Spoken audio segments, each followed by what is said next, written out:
Good morning, and welcome to another genealogy session brought to you by the Royal Gorge Regional Museum and History Center. This morning, we're going to talk about catalog and kit homes.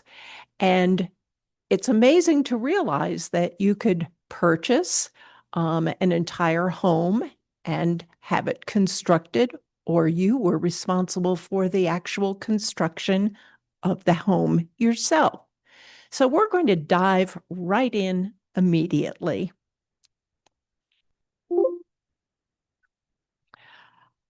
Catalog sales. Let's get a little bit of history. And our ever-present friend, Benjamin Franklin, as early as 1744, he conducted the first mail order transaction.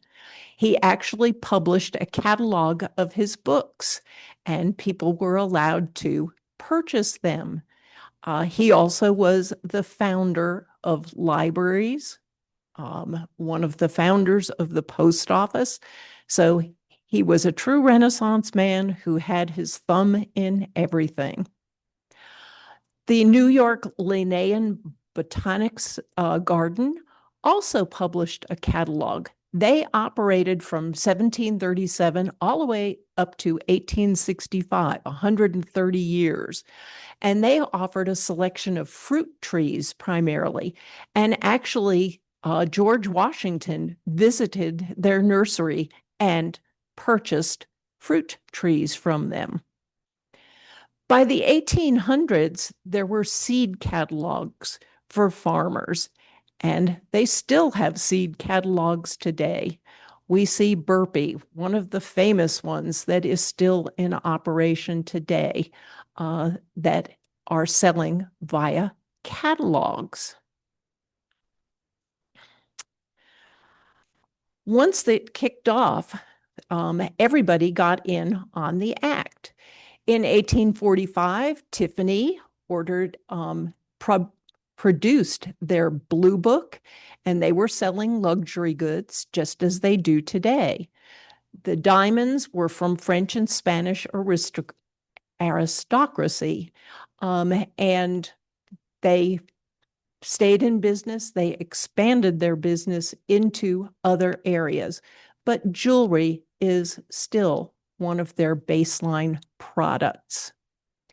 In 1872, Aaron Montgomery Ward came along, and he mailed a single-page catalog that had a listing of 183 items that could be purchased.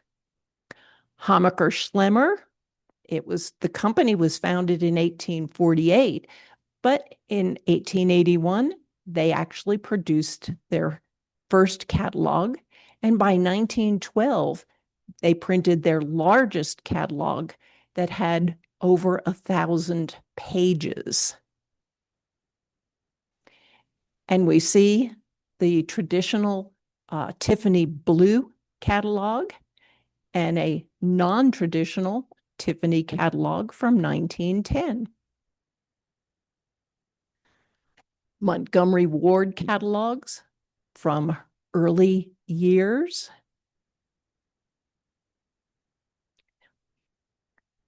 And it's by 1888 that we see Richard Sears and Alva Roebuck. Sears was not the first to sell catalog homes, but Sears did start by selling watches and jewelry. Richard Sears had been a telegraph operator for the railroad, and to supplement his income, he sold watches on the side. He partnered with Alva Roebuck, who was a watch repairman, and they started selling watches and jewelry initially. In 1905, the Spiegel catalog came along, having been founded in 1865 in Chicago, and they published the catalog, and this was a first. They wanted to lure customers to come to their store. They didn't want to do it by mail order. Many of these stores did have catalogs prior to establishing storefronts. So this was a difference. In 1905, they did release a catalog for mail order. And we see some old Sears catalogs. But houses? Really? In the late 19th century, actually people could order house plans. House plans were advertised in national magazines, and people could right away and get the actual architectural drawings and the plans. So the prospective homeowner had to find a builder with a crew that would actually do the construction work, and they had to purchase all of the building materials that were in that advertised plan. And here we see an 1897 advertisement from American Home Magazine for Payne's portfolio of plans. And that's a mighty fancy house. So we enter the era of the pre-cut house. Companies prepared standardized pre-cut lengths of lumber, and they numbered the pieces to match the house plan, that the key to the house plan, and they provided the windows, doors, nails, trim, and paint in their packages. The homeowner here again had to find a site, had to prepare a foundation, and then assemble the pieces. So Sears was not the first to come up with a catalog or kit home. The Aladdin Company was the first to offer true kit homes. They had pre-cut, numbered pieces of lumber. The company actually started in Bay City, Michigan, by a pair of brothers, and they actually founded the North American Construction Company. They adopted the Aladdin name in 1916, referring to Aladdin the legend, because there was a genie that magically built a dream house for Aladdin and his wife. So they adopted the name, and you would magically build your house. Like the auto industry, manufacturing process produced machine-made, standardized parts to reduce the cost, waste, and pass the savings on to the customers. And the Aladdin Company took advantage of this. They did expand from their Michigan base and had plants both there as far as Louisiana, Oregon, and Florida. They came up with the idea, they saw a boat business, and they had something that was called the knocked down system. The manufacturers would cut the lumber and they would actually build a wooden boat. And when they had it fully constructed, they would then take it apart, and they would that way they would have the kit that they could ship to their customers. So they had proof that it could all go together, and they would ship it out. They started actually advertising in boating magazines and provided kits to build boathouses. They included the pre-cut lumber, the paint, plaster, and shingles. And we see from the Fore and Aft magazine advertisement, one of the boathouses built by that you could build from Aladdin, and knocked down their trademark. They later adopted the Ready Cut name. And while they began constructing boathouses, garages, and summer cottages, they did expand to homes. And they actually expanded beyond the borders of the United States into Canada. By 1915, their sales had surpassed $1 million, and they accounted for 2.37% of all the houses started in the United States in that year. So they had a significant government contract during World War I and did build housing for soldiers, Quonset huts, that type of thing. And here we have a catalog for their knocked down houses with their summer cottages, dwellings, auto garages, and boathouses. So they held on to the smaller structures as well as building the homes.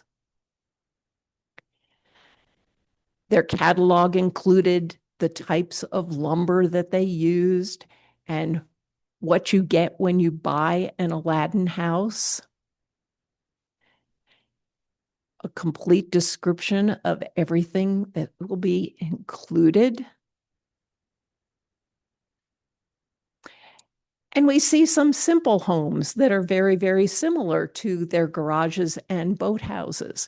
Here's a 4-room dwelling, tiny,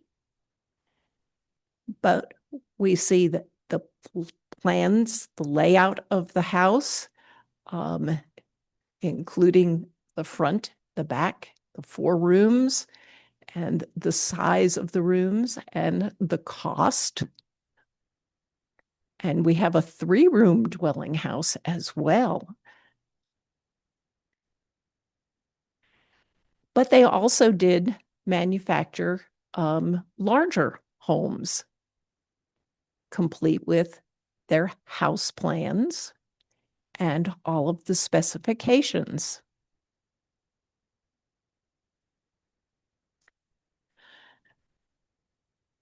So their greatest success came from sales to industry.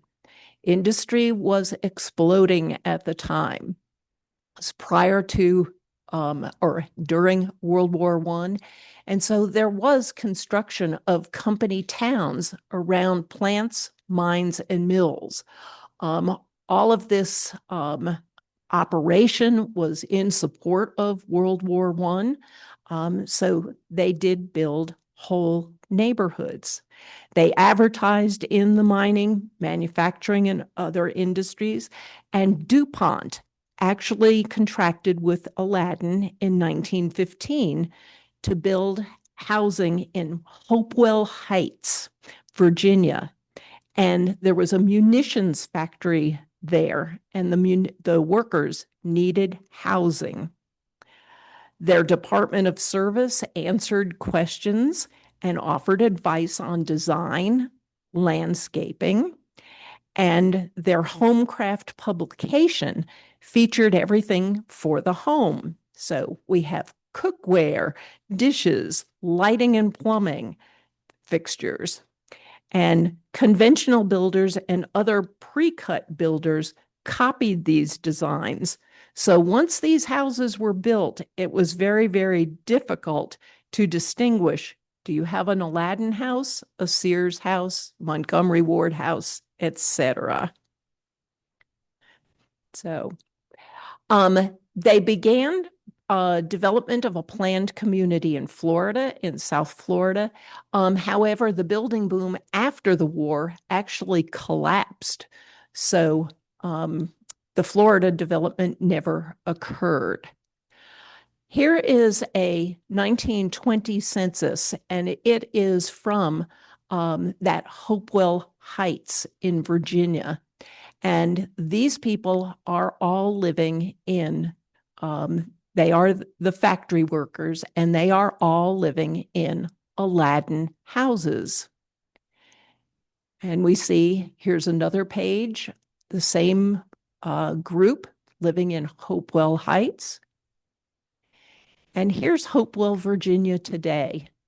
And if you look at the houses in the top photo, you can see how the houses are virtually identical.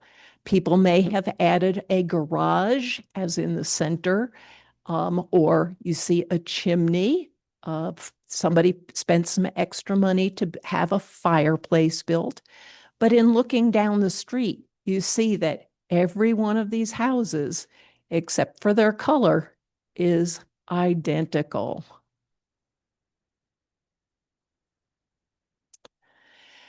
They held on during the Depression, and they did during World War II and slightly afterwards. The construction of suburbs, especially after World War II, they did see an increase in their business. But unfortunately, as the years went on, their output fell. They exited the Canadian market in 1952 and did sell a few hundred houses each year through the 1960s. But by 1970, they realized that they started to pre-assemble the components. So not only did they provide just the lumber, they put whole walls together to make it easier to construct the houses. And here's a cartoon. I invited the Johnsons over for bridge tonight, and we're constructing the house as we go. But these are the types of preformed panels that they came up with for their construction.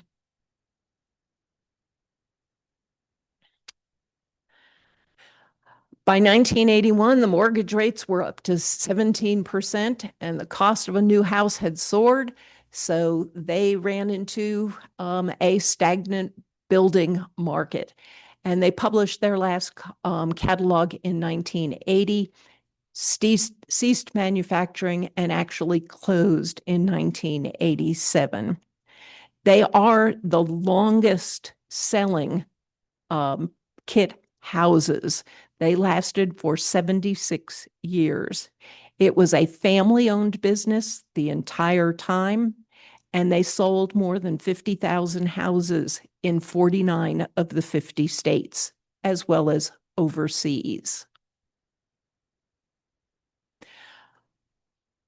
Fortunately, many of their records do still exist. And in 1996, the company records were donated to Central Michigan University. The records consisted of catalogs, their sales records, which is an important factor, as well as their architectural drawings. Many of these are not available online, but the university does have them housed. They do have a website talking about the Aladdin Company. You can see where their catalogs are available. And you can actually go in and peruse those catalogs in the various decades, early decades. The 5-man huts for American forces. And this is particularly interesting. This is essentially a case study. In 1949, Mr. Hawley of New Jersey purchased a home, and you can go through each one of those tabs to see exactly how Mr. Hawley purchased, constructed, and furnished his home. If there's any suspicion that you or a family member might have lived in an Aladdin home, you can also do research from your home. One of the main areas for discovering whether your home is one of these kit homes is the Register of Deeds in your local community. And frequently, because they are kit homes, the permitting, the actual architect or designer that might have signed off on the plans is included, and those are clues that will help you trace the origin of your home. So we do come to Sears homes. As I mentioned earlier, Richard Sears was initially selling watches and watch repair. And he came out with a catalog in 1886, but, or excuse me, in 1888. That was his first catalog, and it was just the watches and jewelry. 5 years later, 1893, he and Mr. Roebuck incorporated. And in 1906, they realized that their building materials department was not functioning properly. They were not seeing any profits. Sales were down. People were not building houses at the time, and they had an excess inventory of all of these building materials. Mr. Cushel, a Sears manager, he was actually the manager, an assistant manager in the China department. And he was the one that suggested to Sears that the company assemble kits containing all the parts that were going to be needed to build an entire house and to sell them via mail order. And the business took off. They produced their book of modern homes and building plans, and they shipped out the catalog in 1908. It had 44 different home kits, and they were all available by mail order. Initially, their kits did not have pre-cut lumber. They were not pre-cut into 8-foot lengths. It wasn't until 1916 that the pre-cut lumber came in. So these first houses, the first 8 years, the homeowner or his crew had to actually cut the lumber to the specific dimensions. The least expensive model was $360. The most, $2,890. And that first year, 1908, they sold their first mail order house. Because they had such a massive inventory of wood, they leapt to the forefront. They were the biggest ones to sell houses. They had the largest selection of plans. And because of the outreach of their catalog, they had been producing catalogs from earlier. This is 1906. They'd been producing catalogs from 1888. People were familiar with their brand name. Well, with this boom, unfortunately, they sold out their surplus inventory and they needed to boost production of lumber and all of the fittings. So by 1911, they were operating a lumber mill in Cairo, Illinois, and it was the Illinois Lumber Company. Had a separate name, but it was part of the Sears organization. In 1912, they purchased a sash and door company, the Norwood Sash and Door, and that was where all their doors, windows, and millwork came from. By 1926, they had opened another large lumber yard in New Jersey. So they were on a roll.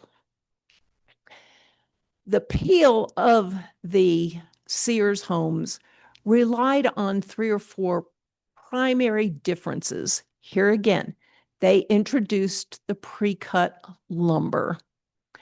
They developed mass production techniques without compromising quality. Because of the industrialization, it was fast, it was affordable, and with the plans, they were easy to put together. As I mentioned, before 1916, they were not pre-cut. The pre-cut lumber, it was cut to appropriate lengths and the special angles that were needed for those particular pieces. And they used letter and number codes stamped on the pre-cut lumber so that it made for easier construction. And when trying to validate whether you have a Sears home, we'll talk about this a little later, but looking in your attic or in your basement to find these letter number codes are valuable clues for authentication. One of the other appeals of Sears homes was what was called the balloon style framing system. It was a construction method where the vertical studs extended the full height of the building. So if you had a two-story building, you had a single piece of lumber that went up vertically the 2 stories. It did not require skilled carpenters to put it together. And these homes usually were two-story homes. And as I just explained, the studs went from the foundation to the roof. It created a continuous wall structure without breaks between the floors. And by the 19 teens, they realized that this probably wasn't the best method, and they did switch to platform framing, where each frame floor was framed separately. And here is an example about how they did the balloon framing on the houses. And we see even up to the roof, the various lengths. And all the lumber for the kit that needs to be assembled. Drywall was another introduction that Sears took advantage of. It was a new material that was invented in 1916, and usually it was made of straw paper and plaster of Paris. And Sears used a special brand that they called Goodwall sheet plaster. Another way to tell if you have a Sears home, especially if it has been unaltered. It could be nailed directly to the studs, and it replaced plaster and lath, all those small strips of wood that plaster adhered to. It was much easier, it was cheaper, and because the drywall offered additional fire protection, it became very, very popular. And here we see a diagram as how it goes through the actual construction and how nails go through it. Asphalt shingles were another new introduction on Sears houses. They were less expensive to manufacture and ship. They didn't require skilled labor to install. And here again, fire protection.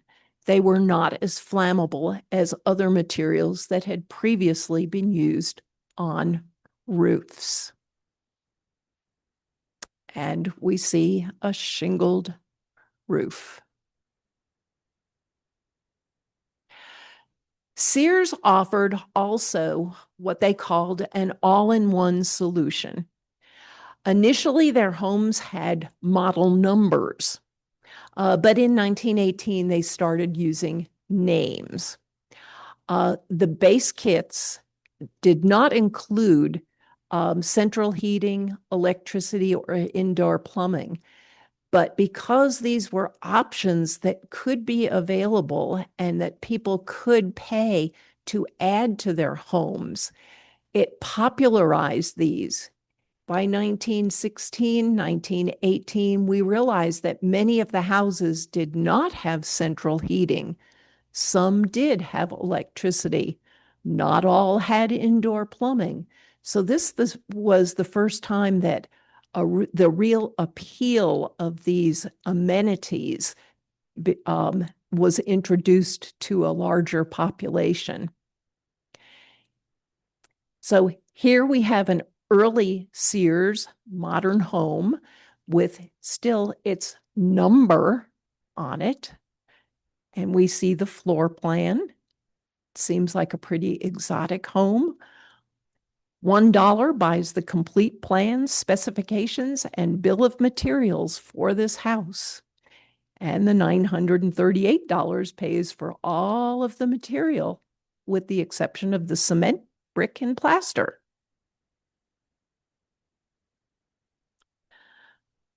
So, how did these kit homes get to the buyer?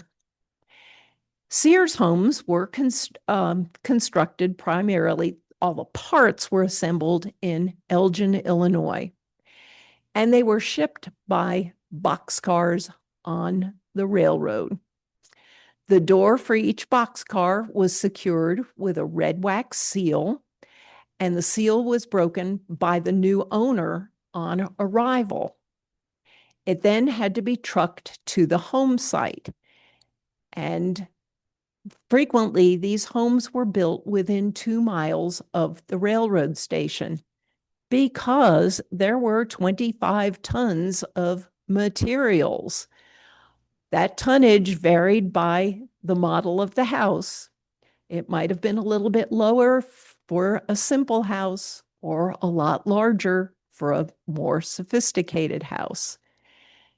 They contained approximately 30,000 parts to assemble.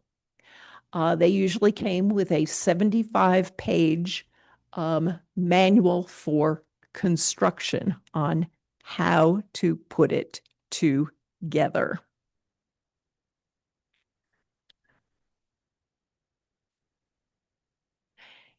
And we see the introduction from that 75-page manual. The object of this manual is to make the erection of your honor-built modern home a pleasant, easy undertaking and at a lower possible cost for labor. It is very important that you follow the instructions carefully, for they will help you to save a lot of time and money in the erection of your home. It's still 30,000 pieces. Sears, like Aladdin, did offer financing for their homes. They began that financing in 1912, and they offered mortgages that were from 5 to 15 years, and at the time, between 6 and 7%. Their sales actually peaked in 1929, just prior to the collapse of the stock market. Purchasers obviously defaulted during the Depression, and the company was forced to liquidate $11 million in defaulted debt. So they actually stopped offering mortgages in 1933. You had to pay for the house up front. By 1940, 370 types of mail order homes were available. There were 80 to 100 models in each catalog. And they estimate that between 70 and 75,000 homes were actually sold over the 1906 period to closing. Most were in the Midwest and Northeast, but interest was waning after World War II. Many of the homes built in Sears' planned home club plan were in developments in New Jersey, New York, Ohio, and Pennsylvania. Like we saw with the company homes in Virginia, Carlinville, Illinois, also was essentially a company town. It was established by Standard Oil, and to this day, it is the highest concentration of contiguous Sears homes in the nation. They were mostly built for mine workers in 1918. And there were 8 models in a 12-block area, and 156 homes were actually built. In 1926, Standard Oil, the executives determined they could buy coal cheaper than mining it themselves, and they made the decision to close the mines. The workers moved away, mostly to other mines, and abandoned the Carlinville housing. Standard Edition remained largely vacant until the mid 1930s, when the houses were offered for sale to the public. Families could purchase one of the rundown 5-room homes for $250 and a 6-room model for $500.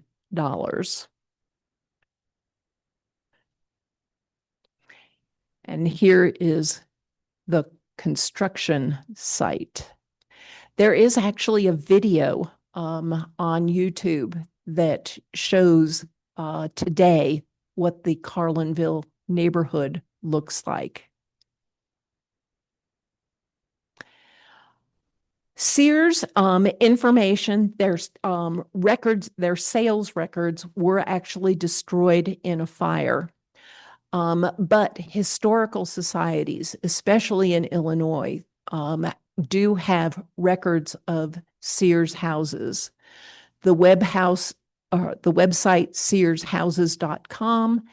And because the documentation required to establish and verify a Sears house is so prevalent, there are several Facebook groups that feature Sears kit houses. People are trying to verify their construction. So there's a lot of talk about that. Actually, many libraries and historical societies have ranges of Sears catalogs where you can look and see the different models. Here we see from McHenry County, Illinois. These are Sears houses that have been located throughout the community, whether they have been moved to new addresses or whether they are still in their original neighborhood. We do see several that are lined, 2 in 3rd Street, 3 on Glen Avenue, 3 on Illinois Street. So we do see where some of them are adjacent or across the street from one another. They also have a map with the little houses numbered in the upper left quadrant of documented Sears houses. So there is information out there and ways to find them. The Facebook groups, and we see numerous people that belong to them.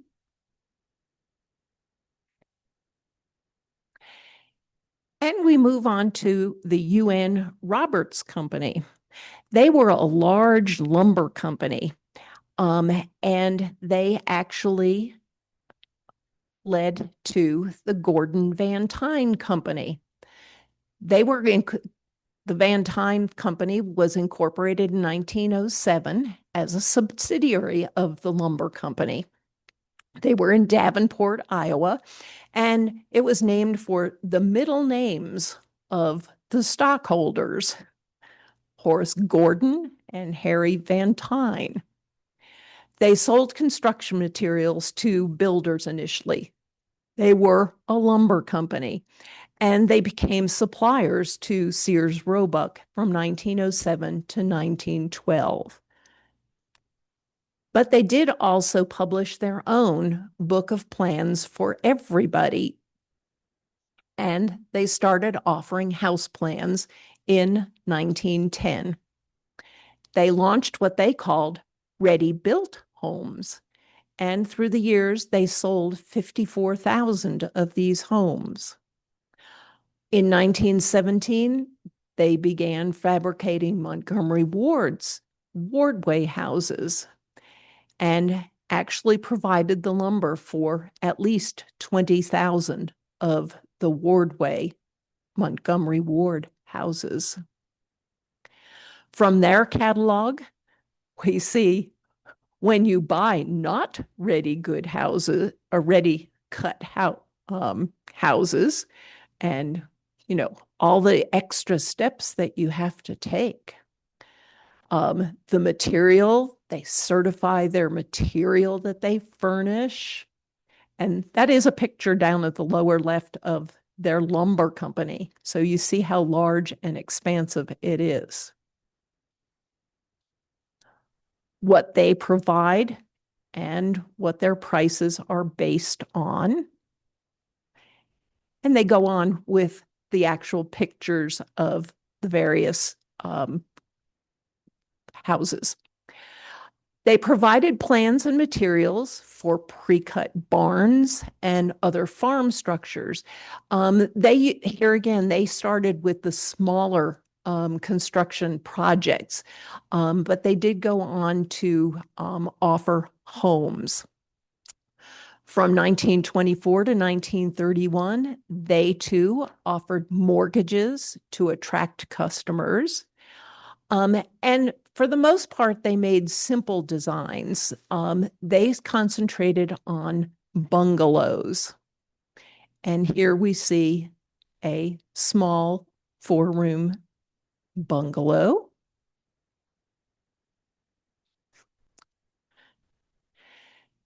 And in 1932, they launched a line of custom designed master built homes. And they had more options in terms of, upgrades of windows and doors and building materials, fixtures, the lamps, the plumbing fixtures, and of course, design. They ceased operation during World War II, the home construction, and actually closed in 1947. Most of their records have been donated to the University of Oklahoma Western History Collection, and they have the digitized catalogs, material, and various materials. They are available on Internet Library and through the HathiTrust Digital Library. So some of these have been saved as well.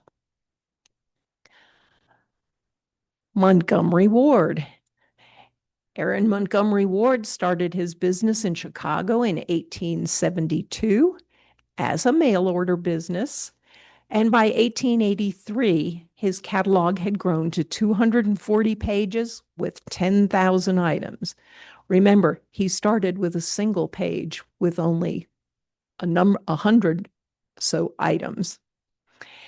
They opened their first retail store in 1926. But they were building homes before World War I. Here again, competition, 1906, 1909, they have their book of building plans. They have plans for 24 houses and agricultural buildings. Their plans are identical to those of the Gordon Van Tyne Company. They changed model numbers, and I assume they increased the prices, but they were identical to the Gordon Van Tyne homes. From 1922 to 1931, they sold what were called prefabricated houses as Wardway homes. They subcontracted their manufacturing and eventually their design to Gordon Van Tyne, thus the reason for some of the identical homes. And like all the others, they offered mortgages to keep pace with their competitors. And here again, they had their highest sales in 1929, just before the crash. They ceased production in 1931. They closed the department as it was no longer profitable. And they had also absorbed the default mortgages and were in arrears. They changed from numbers to names. So we have the Lexington with a floor plan and a complete description from the catalog. These companies were not the only companies to build kit and catalog houses. The Bennett Lumber Company, the Hodgson Company. The Hodgson Company is recognized as the first prefabricated houses. They were located in rural areas and they primarily sold chicken brooders.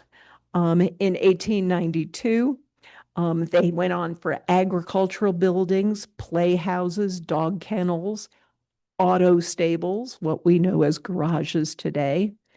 And in 1904, they advertised summer cottages and houses. They had sectional houses constructed of 6 by 10 foot wall panels with window and door arrangements. So, very similar to those whole walls being prefabricated. Harris Brothers in Chicago, Luston Homes in Columbus. So there were many companies that did provide kit and catalog homes. So we see a catalog from Bennett Homes, the Hodgson Portable Houses. So if you or your family lived in one of these houses, how do you authenticate the house as being a catalog or kit home? One of the first things is the construction date. Does the construction fall between this 1906 up to 1970s? Actually, with Aladdin Homes, they're into the 1980s. So the date of construction is significant. Are there any is there any original paperwork that exists, blueprints and correspondence? And perhaps this comes since everything was boxed and shipped in a boxcar. Perhaps that paperwork had been saved through the years. Maybe they used it to insulate one of the walls on the interior. Or sometimes these are registered with the deeds in the county courthouse. So, and if there are any building requirements within a town, the records may exist there. Some of that paperwork might have wound up there and been kept. Check the home's floor plan, looking at the exterior dimensions, the various rooms and their sizes, the placement of windows, doors, etc. And all of these things should be meticulously maintained to authenticate the home. And you need to compare this information against catalogs to see if it holds true. Many of them, not just the Sears, they did stamp the lumber. And here again, look in the crawl space or in the attic to see, are there any of these numbers and letters on exposed beams? Also, shipping labels on millwork and on molding. Frequently, there is a shipping label on these lumber products. Checking the building permits and grantor records at the courthouse. If the architect's name is on the building permit, it might be the company name rather than an individual's name. Because some companies had mortgage programs, the mortgage company may be the grantor. So if you find Montgomery Ward, Sears, Aladdin, Gordon Van Tyne as the grantor, you can start very, very earnestly documenting your house. Examine the sheetrock. Sears used the good wall, and that may be stamped on the sheetrock. Plumbing fixtures.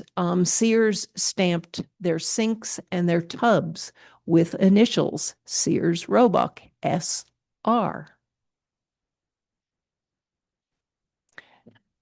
So, where do we find information? This is one of those cases where you have to dig deeper, and it's not census records that we're going to rely on. It's not going to tell you about the house that you live in. So we need to look for other resources. I found some of the World War II records very, very informative. Here we see Oliver Damon, and he is working for the Aladdin Company in North Portland. He's in Oregon. Here we see a marriage license. It's simple and straightforward. E.B. Sisson is marrying Elsie Mary Lemke, and there's no indication there.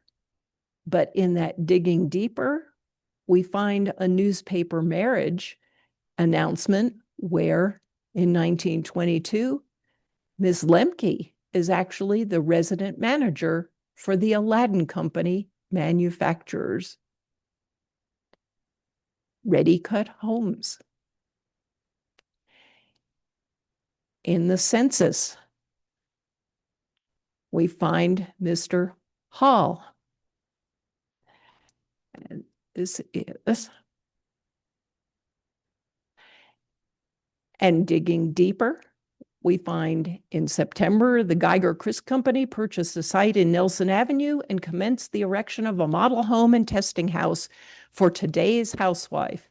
The house for which the material was furnished by the Aladdin Company was completed, furnished, and thoroughly equipped in due time, and was operated until the publishing house was closed here.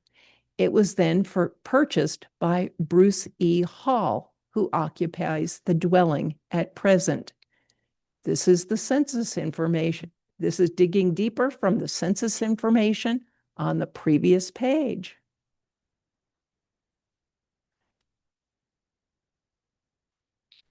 Here we have, on the succeeding page, here we have Mr. Hall. He's a merchant.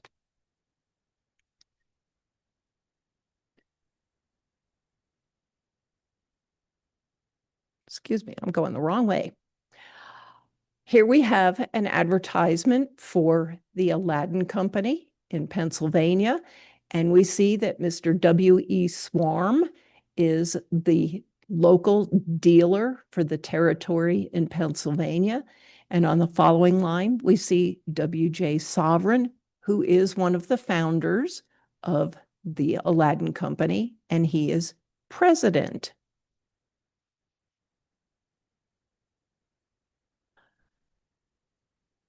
Another World War II, John Brown. He is working for the Illinois Lumber Company, which was part of the Sears Homes collection of companies. Here's a 1940 census, and we see Elmer White. He is a machinist in a lumber company. But from World War II, we see that he works for the Norwood Sash and Door Company, which made the doors and windows for Sears.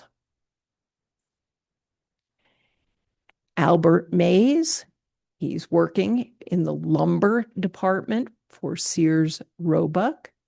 So all of these people are contributing to this catalog industry. We have Mrs. Sarah Lamb living in Palmetto, Florida. And it turns out that she too was the owner of a Sears home. Palmetto resident Ed Winter holds the original blueprints for the J.A. Lamb House built in 1911. Located at 1102 Riverside Drive in Palmetto, the house was one of the Sears houses that could be ordered out of the Sears catalog and delivered unassembled.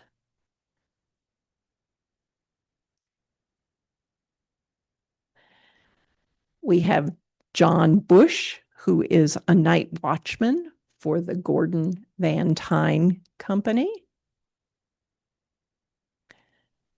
We have city directories where Agnes Davidson is also working. She's a bookkeeper for Gordon Van Tyne.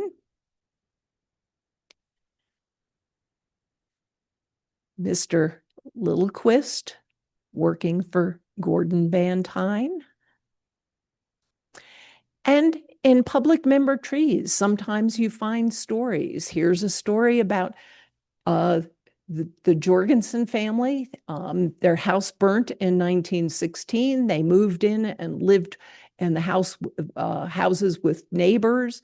They ordered a Gordon Van Tyne home, and it was shipped in crates. Tony's neighbors and boys helped build the new home, and the family moved into the house on Halloween in 1916, and they threw a big party.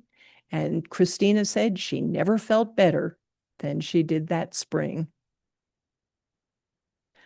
Death certificates sometimes also indicate employment. Here, working for Gordon Van Tyne. Simple announcement. Mr. and Mrs.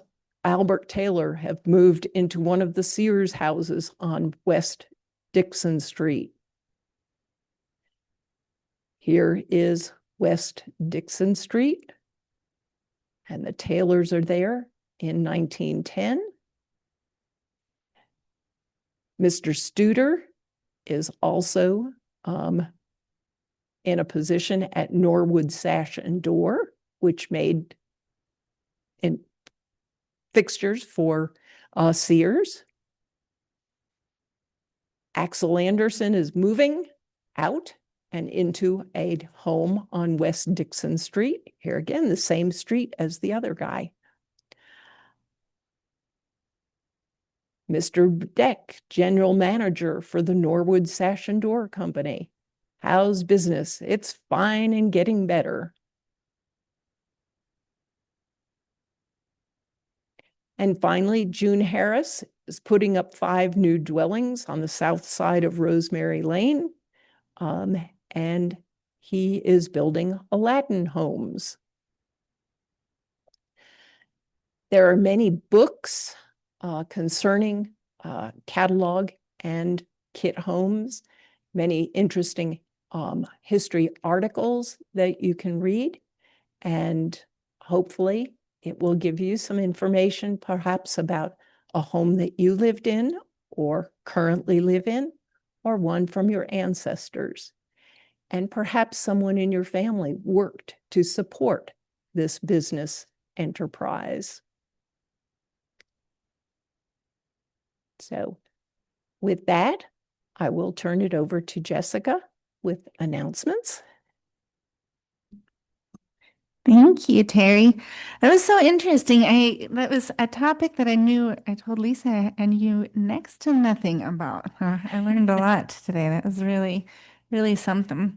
A couple of quick announcements here, just a reminder that we are down at the Farmers Market every Saturday, and so we're partnering with the Canyon City Public Library, the Royal Gorge Regional Museum and History Center, and the Farmers Market's going for about another month still. So every Saturday down at Depot Park in front of the Royal Gorge Chamber Alliance, you can find us.